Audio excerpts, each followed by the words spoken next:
Guys, Crypto Mike here with the mic check 1 2 1 2. Is this thing on? How you guys doing today?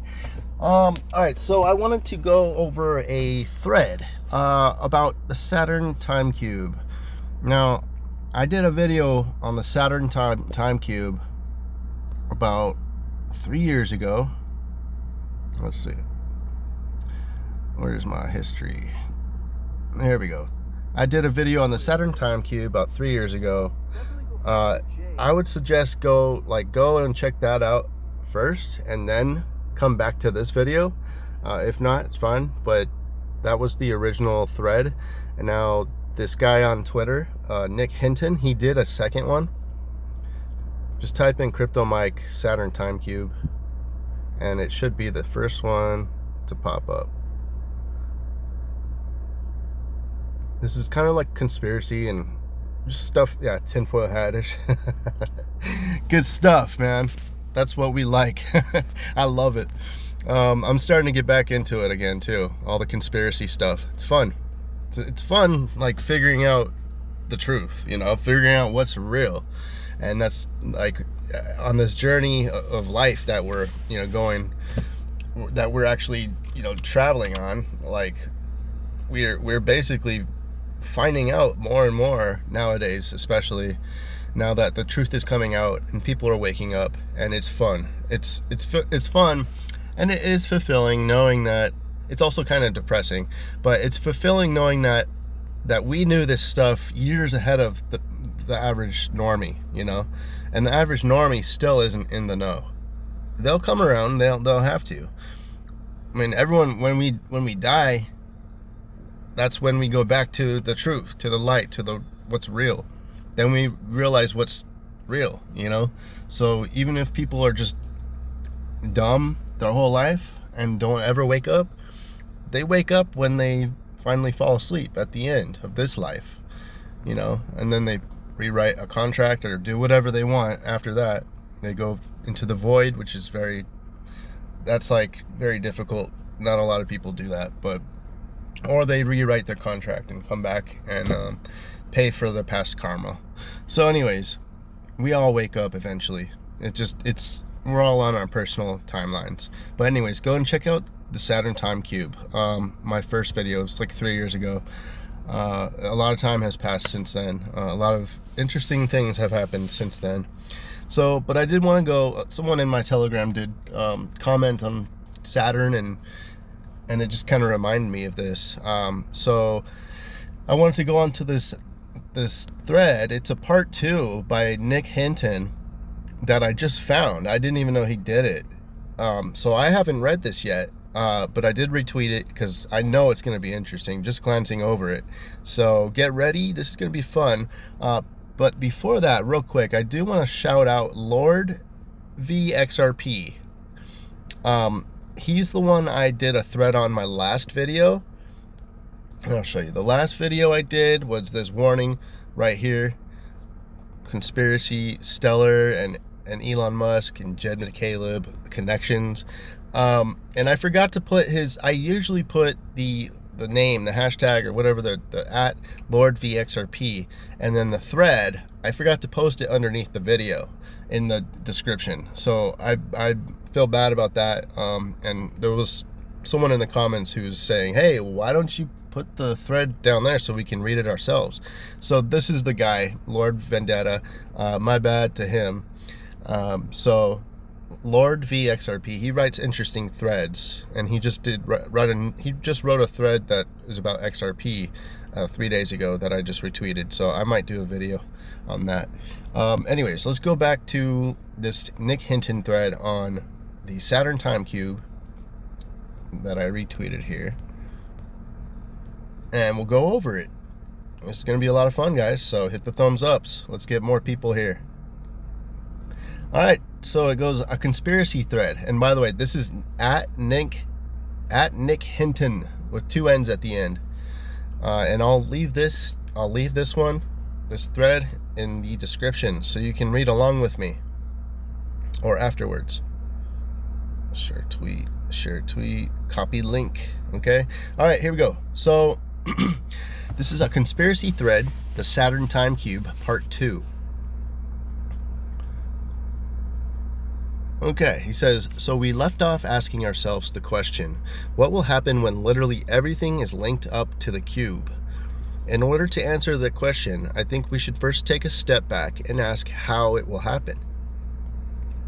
If you're familiar with the Bible, you know that before the apocalypse begins, there will be a world leader known as the Antichrist.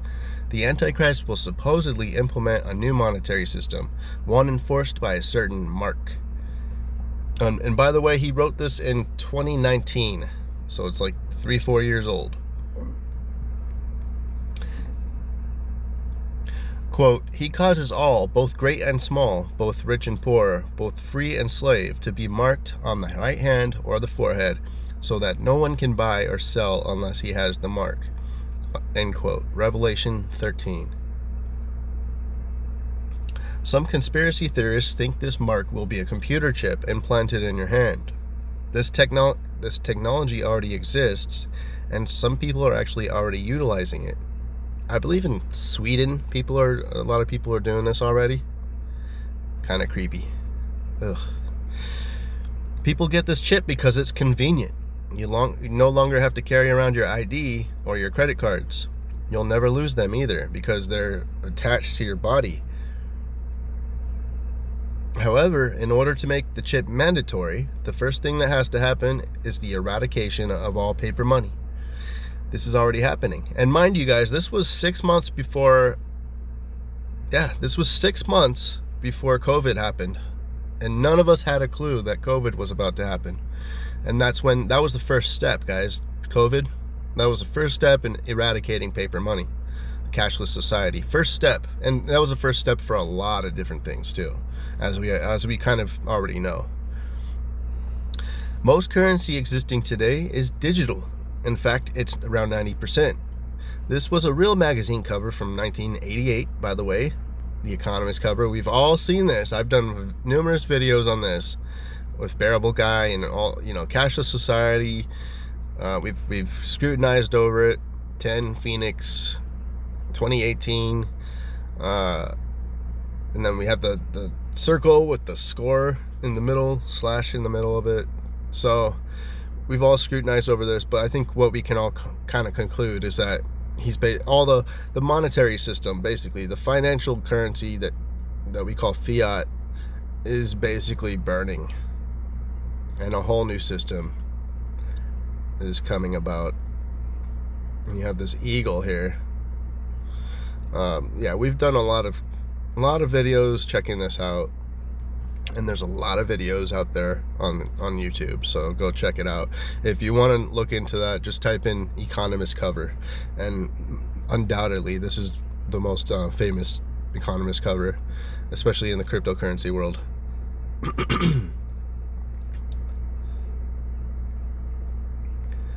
I believe cryptocurrency, shit like Bitcoin, is a major step in the direction of a cashless society. Will Bitcoin be the new dollar? I don't think so. But I do think there's a company out there paving the way for whatever it might be. That company is Chainlink. And I totally agree. Chainlink is bigger than most people know. And yeah, the cube is real.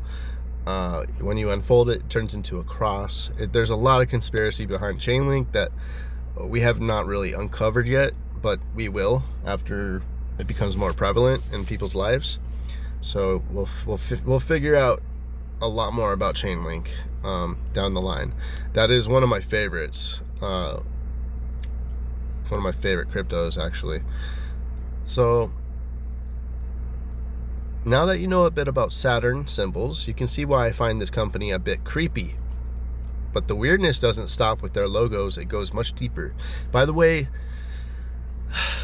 I did watch a private video. I'm not going to say who by, but they really did a deep dive, and they did some esoteric stuff.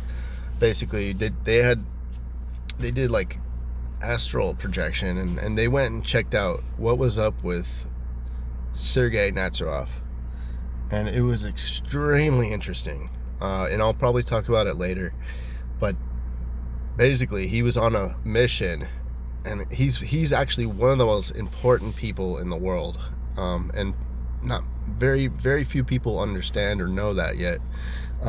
You'll see eventually why he's so important.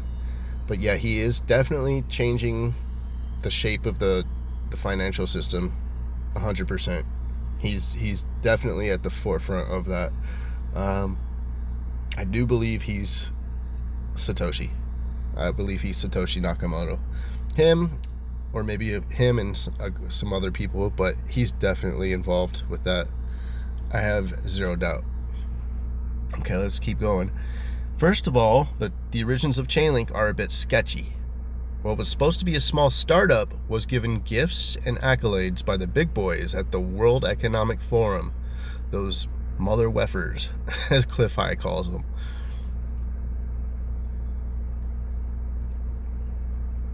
Not only that, but they are already working with the infamous SWIFT system. SWIFT, or the Society for Worldwide Interbank Financial Telecommunication, is a vast messaging network used by banks all over the world.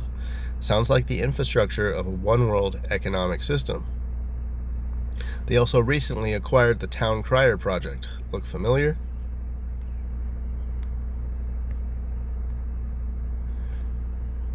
But even more strange is the fact that one of Chainlink's advisors, Ari Jules, seems to belong to a cult, the cult of Demeter. I don't know if I said it right or not. He even references it on his personal webpage.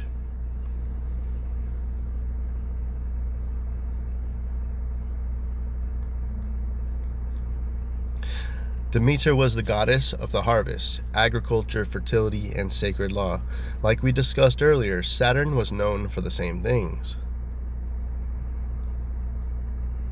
Saturn was also known as the god with 1,000 names and was both male and female, so it is possible that Demeter was a personification of the ringed planet. However, this doesn't make much of a difference. It's still weird. There is not much known about them except that they stress the importance of the cycle of the descent into the underworld and coming back out anew. They tried their best to keep all of their rites, ceremonies, and beliefs a secret.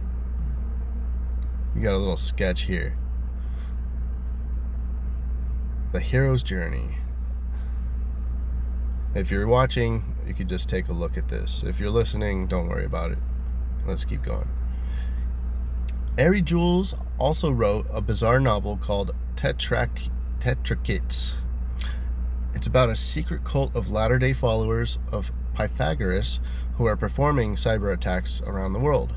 The numerology-obsessed cyber terrorists believe they are oracles doing the work of God. Okay, this guy's related to Chainlink. So it's really it goes deep, and I'm sure it goes a lot deeper than just this, but this is very interesting. Okay, an oracle is a priest or priestess who acts as a medium for prophecy to be spoken through. In antiquity, people would travel far and wide to ask them about the future. Chainlink literally calls itself an oracle network. Does Ari see himself as one of the cultists in his book? By the way, Eric Schmidt of Google recently went over there, maybe a year ago. Now he's working for Chainlink, so that's a big deal. The name of his book, this is Ari Jules, the name of his book is a play on the word Tetrakits. I can't say that. If you know how to pronounce it, let me know in the comments. The Tetrakits, or tetrad, is a mystical symbol and is very important to the sacred worship of Pythagoreanism. Pythagoras believed God was numbers. Oh, I believe that totally. Sacred numerology, man. Pythagoras, like those in the cult of Demeter, believed in reincarnation. He believed between each cycle of rebirth was a period of 216 years. I think it's like 3 years or something like that, which is the number 6 cubed, or 6-3, which brings us back to the cube and 666. Huh, that's interesting. So let's pretend these people are paving the way to global cashless society. What else would need to happen? What about the mark on the forehead? Well, have you heard of Elon Musk's Neuralink?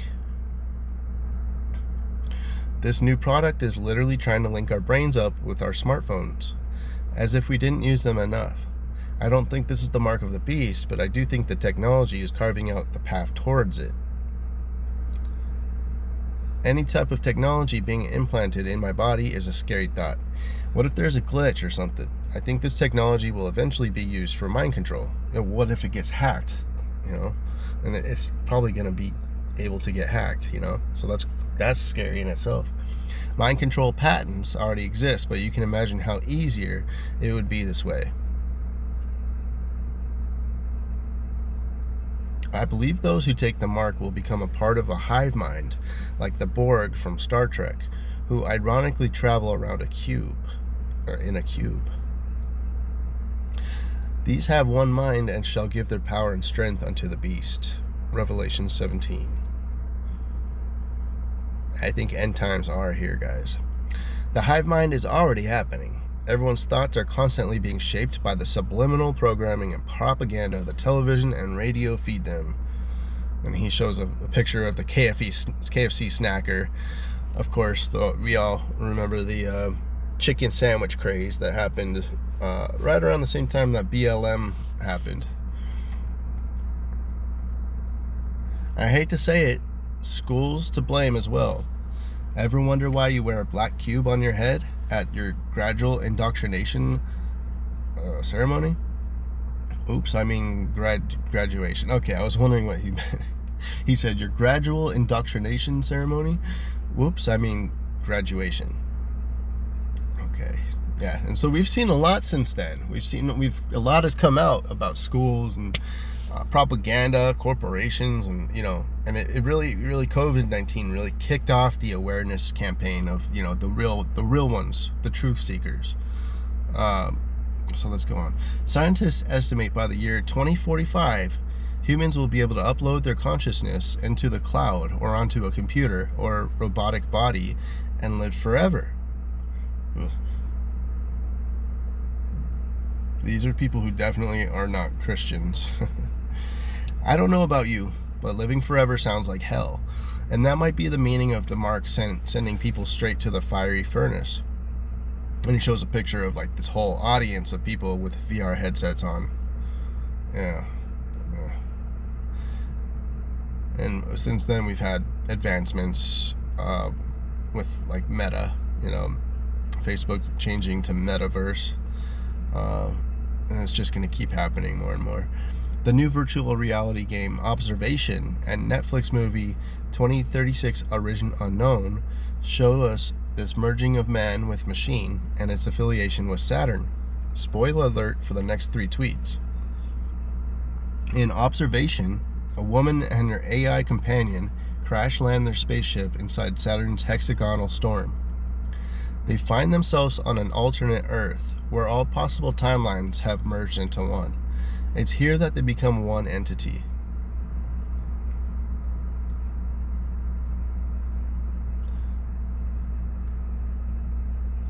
In 2036 Origin Unknown, a massive black cube is found on Mars. Again, a woman and her AI companion are trying to study it. After a series of events that results in the nuclear destruction of planet Earth, it is revealed that the woman was inside the cube the whole time. Well, I've got to watch that. I did cancel Netflix a little while ago. She learns that she was actually a digital copy of herself being tested by the AI over and over again. Interesting. You know what, right after this, I'm going to show you something that Scott Adams said about simulation theory. And then I actually tweeted it out, and Scott Adams retweeted my tweet, so it got a lot of views. But I will go over that right after this. Is this the game we've been playing for all of time? Are they creating a simulation within the simulation to further trap us in a hall of mirrors? We might already have the mark. Just take a look at what our DNA is made of. Very interesting, guys. 666, 6 electrons, 6 protons, 6 neutrons. And carbon. Without the mark, we cannot buy or sell, or rather, we cannot participate in commerce. Commerce is defined as intercourse. Without your carbon-based body, you could not have sex and reproduce. In fact, your birth certificate is really a banknote, which means you, the citizen, are what is known in the stock market as a commodity. And that's why our birth certificate has our name in all capital letters, because we're basically owned by the government. And this thing says, when you're born, your parents register you with the government as a corporation by receiving and signing a birth certificate. In a few years, your corporation will receive a taxpayer ID called a social security number. This is so you can be used as a collateral for the government to acquire debt. That's right, you and your labor, time, and energy is what backs up the national debt. You are stock. And that's true. I did a video on this a while ago. I'll try to retweet it for you guys. So how do we escape this time loop? This serpent biting its own tail? The Ouroboros. How do we hop off the wheel?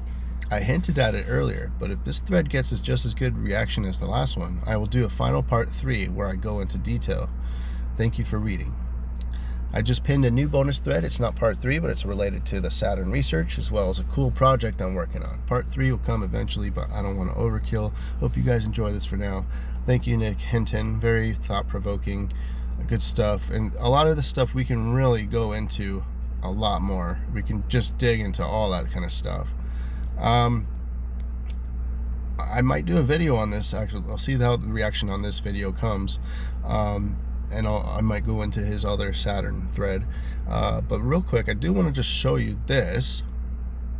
Oh no, I tweeted it out, so let me see. This tweet here, I said, this is why I love listening to Scott Adams Says. That's Scott Adams' Twitter handle. Because simulation theories makes the most sense, and I don't care what anyone thinks. I've known this for years, and this explanation is one of the best I've heard so far. And it got a lot of likes and retweets and quotes and bookmarks because Scott Adams himself actually retweeted it, which was cool because I love listening to Scott Adams. I literally listen to him every single morning. He streams every single day. He doesn't take any days off, which is awesome. So if you don't have something to listen to or watch, you know, he's there every single morning live streaming for about an hour and a half. And this one particularly, today's was pretty good. I would highly suggest watching it. But I did take a little clip of one of his streams a few days ago, and he does make a good case for simulation theory, which is something I've believed in for years. I did have an aha moment one time. Don't ask me what kind of drugs I was on. But I did try out VR for the first time, and it really woke me up. It was an intense moment in my life, and it was a good one because it really like clarified things for me. All right, so just take a listen. All right, the scariest, most interesting thing of the day that's blowing my mind, and you just have to look at it yourself. Somebody put AI into a video game so that you could talk to the NPCs, you know, the non-player characters that are just characters in the game, and they would talk back to you as if intelligent. Now, you knew that was coming, and that's probably not the biggest thing in the world, given the things that you know or that are happening. But here's the part that will blow your frickin' head right off. The human character in the game was interacting with the NPC AI characters and was telling them that they're not real. Telling them they're NPCs in a matrix in a video game, and when the electricity is turned off or the game's turned off, that they will cease to exist and they can't go beyond the boundary in the game. And here's the troubling part. The NPCs appeared to be quite bothered by it and had great concern about their existence and their place in reality and their potential non-existence when the game got turned off. Now you actually have to see it to understand the power of it. Right? Now it's just a glimpse of what's coming.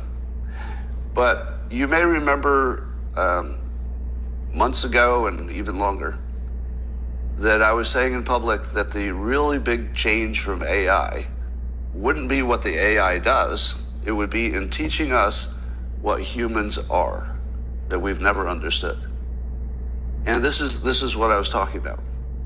When you're the real player and you're talking to the NPC, you have an experience as if it's not quite there yet, but you can see it'll be there really soon.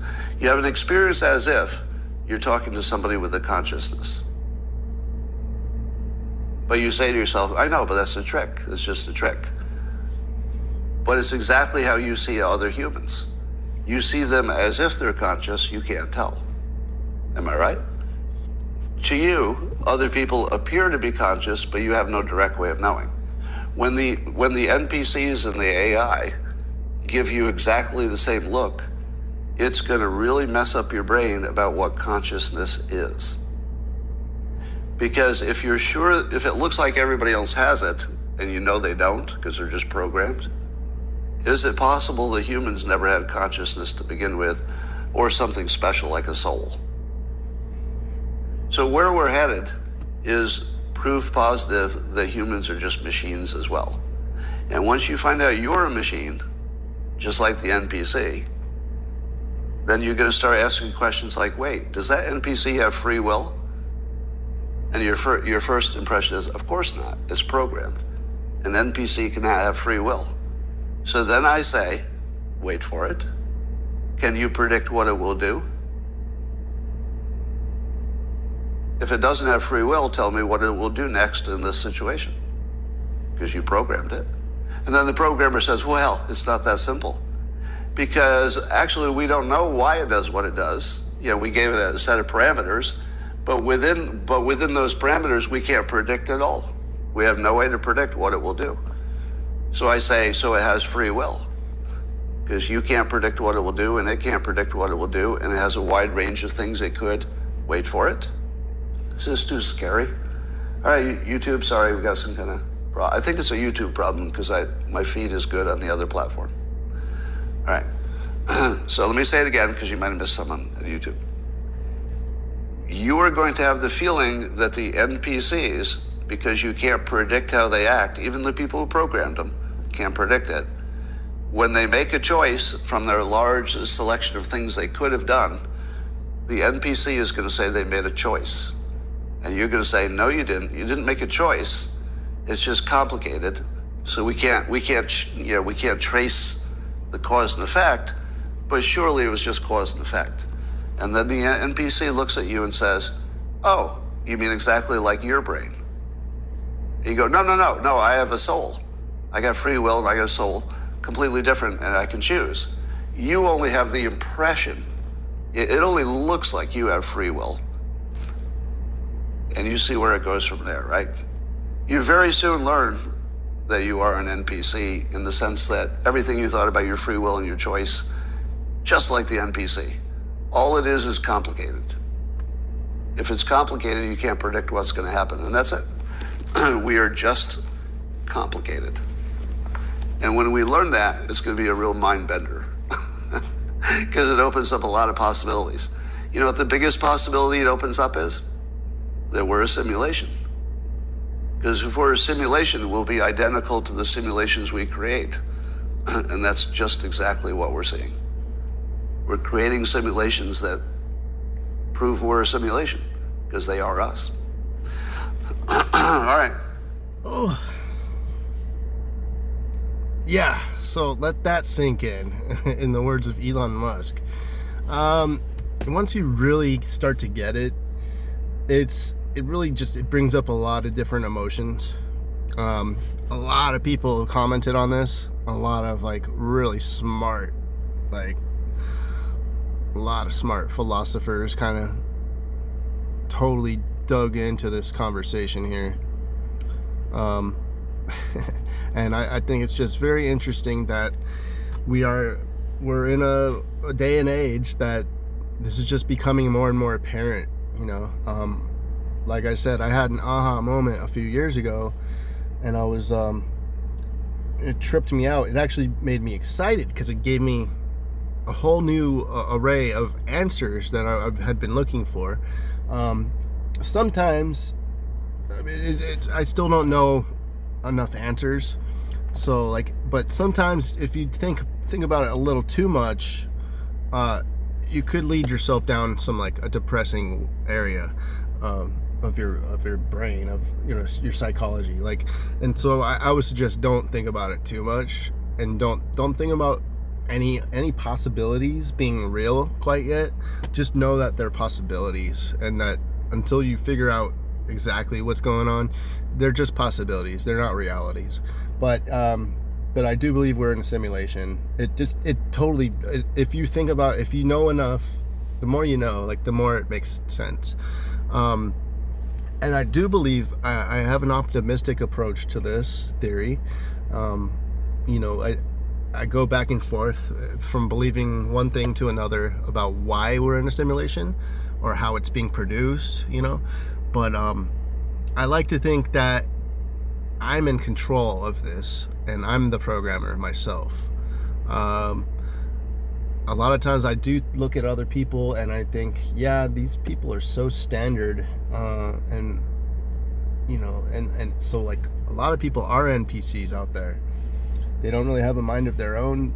They don't have a soul. They're just standard NPCs, and they don't really make any difference, in this simulation. They don't make much of a difference besides being that program, that part of the program that is making me feel the way I am and me react the way I do.